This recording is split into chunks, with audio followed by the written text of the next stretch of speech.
دوسرا سوال علمی ہے، جو اہل حدیث کے جو رجال کے بہت گہرائی میں جانے والے علماء ہیں ان کی طرف سے یہ اعتراض آتا ہے کہ رافضی ہوں یا نیم رافضی ہوں، جن کو تفضیلی بھی اکثر یہ لوگ کہہ دیتے ہیں، اہل حدیث جو کٹر علمی حضرات ہیں، وہ کہتے ہیں جی آپ لوگ بڑے مزے لے لے کے ایک بات کرتے ہیں کہ حضرت امام حسن علیہ السلام نے جب صلح کی اس میں یہ شرائط تھی، ان کی خلاف ورزی ہوگی۔ وہ کہتے ہیں جی آپ کو ہمارا قیامت کے دن تک کا چیلنج ہے کہ کوئی ماں کا لال اٹھے اور ایک صحیح سند روایت پیش کر دے کہ حضرت امام حسن علیہ السلام کی جو صلح ہوئی تھی اس کی شرائط کیا تھی۔ اب یہ بڑی عجیب سی بات ہے کہ تاریخ تو بری ہے، وہ کہتے ہیں کوئی ماں کا لال قیامت کی صبح تک ایک صحیح سند روایت بھی پیش نہیں کر سکتا۔ آپ نے فرمایا کہ ہمیں صحیح سند کے ساتھ حدیث دکھائیں امام حسن مجتبی علیہ السلام کے صلح کے متعلق، اس میں صلح کے اجزاء کیا تھے۔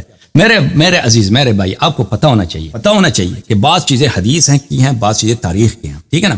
آپ کے جو محدثین تھے پرانے زمانے میں، جب چلے جائیں پرانے زمانے میں، محدثین کا طریقہ کار اور تھا، اہل تاریخ کا طریقہ کار اور تھا، یہ دو مختلف علماء کے گروہ ہوتے۔ تو اکثر اہل حدیث جو ہے نا، اہل حدیث یہ توثیق نہیں کرتے تھے مورخین کی، جو اخبار روایت کرتے تھے، روایات نقل کرتے تھے، تاریخ، ان کا فن اور تھا، یہ تو ایک دوسرے کی تائید نہیں کرتے تھے۔ اس لیے اس کی وجہ یہ ہے کہ نہ صرف عقائد و احکام کے احادیث سے آپ جب نکل جاتے ہیں، تاریخی مسائل پہ جب آ جاتے ہیں، تو آپ لوگوں کے پاس صحیح احادیث بہت کم ہے۔ اس کی وجہ یہ نہیں ہے کہ احادیث غلط ہیں، اس کی وجہ یہ ہے کہ آپ جرح و تعدیل کن سے لیتے ہیں؟ علماء حدیث سے لیتے ہیں، اور علماء حدیث کی چڑھتی کن لوگوں سے؟ علماء تاریخ سے۔ علماء تاریخ جو لوگ وقائع نقل کرتے ہیں ان سے چڑھتی۔ یہ دو مختلف فن تھے، تو یہ جو آتے ہیں اس طرح نہیں تھے کہ ان کی تعریف کریں، یہ ایک دوسرے کے برائی بیان کرتے۔ تو اس لیے میرے محترم ناظرین، آپ تاریخ تبریر لے کے اتنا جب سب سے بڑا تاریخ ہے اور سب سے معتبر تاریخ ہے، تو وہ اگر آپ محدثین کے سامنے رکھ دیں نا، اس میں سے کتنے صحیح حدیث نکال دیں گے؟ آپ بہت کم صحیح حدیث نکال دیں گے۔ اسی طرح اہل تفسیر جو ہیں، روایات تفسیر، اس میں سے بہت کم آپ کے، کیونکہ یہ فن ہی اور تھا۔ جو لوگ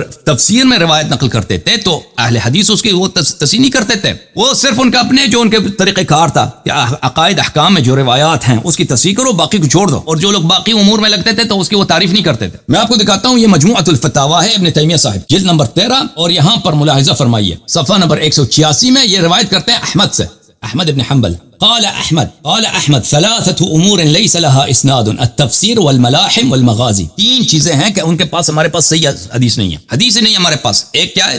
تفسیر، حدیث نہیں ہے ہمارے پاس، یعنی صحیح اسانید کے ساتھ ہمارے پاس نہیں کہ محدثین کے طرق سے وارد ہوں۔ دوسرا ملاحم و فتن، آخر الزمان میں پیش گوئی جو ہوتی ہیں رسول پاک صلی اللہ علیہ وسلم کی، آگے والے زمانے میں کیا واقعات پیش آئیں گے، یہ اب صحیح حدیث نہیں، کیونکہ جن لوگوں نے نقل کی ہے وہ مصنفین، وہ ان کے فنون اور تھے۔ اور ایک ہے مغازی کس کو بولتے ہیں عزیزو؟ رسول پاک صلی اللہ علیہ وسلم کا سیرہ، رسول پاک صلی اللہ علیہ وسلم کا سیرہ۔ اب آپ مجھے بتائیں، جب آپ لوگوں کے پاس مثلا رسول پاک صلی اللہ علیہ وسلم نے حدیبیہ میں کیا کیا، یا مثلا غزوہ خیبر میں کیا واقعات پیش آئے، غزوہ فرض کریں کہ بدر میں کیا واقعات، یہ تو کتب تاریخ میں موجود ہیں، لیکن محدثین کے ہاں جن اسانید کو وہ صحیح مانتے ہیں، وہ یا علی ابن مدینی سے نقل کرتے تھے، یا فرض کریں کہ سفیان ثوری سے نقل کرتے تھے، سفیان ابن عیینہ سے نقل کرتے تھے، یا شعبی سے نقل۔ یہ لوگ ان حدیث کو نقل نہیں کرتے تھے، مغازی کو نقل نہیں کرتے تھے، تو جو ان کے مشائخ کے طرق سے نقل نہیں ہوئے، تو ان کو دو اور لوگ تھے جو اس امور پہ ایکسپرٹیز رکھتے تھے، نقل کرتے تھے۔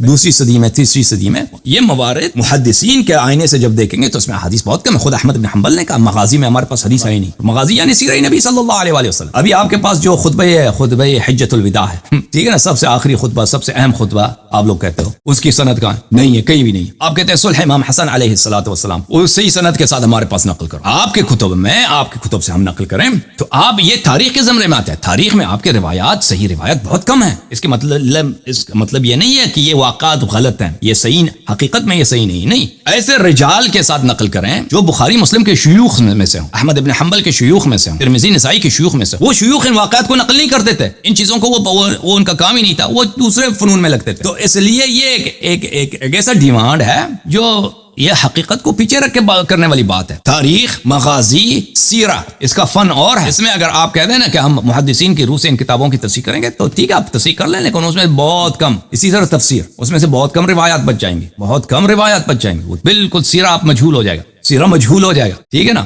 مغازی بالکل مجھول ہو جائے گا، سیرہ ابن ہشام مثلا بالکل سارا کا سارا سیرہ ابن ہشام سب کا سب ضعیف ہو جائے گا۔ جو اہم جو کتاب ہے اس کی، واقعی صاحب کا جو مغازی کی کتاب ہے، یا تاریخ طبری ہے، سب سے ہاتھ اٹھا لو، اوکے،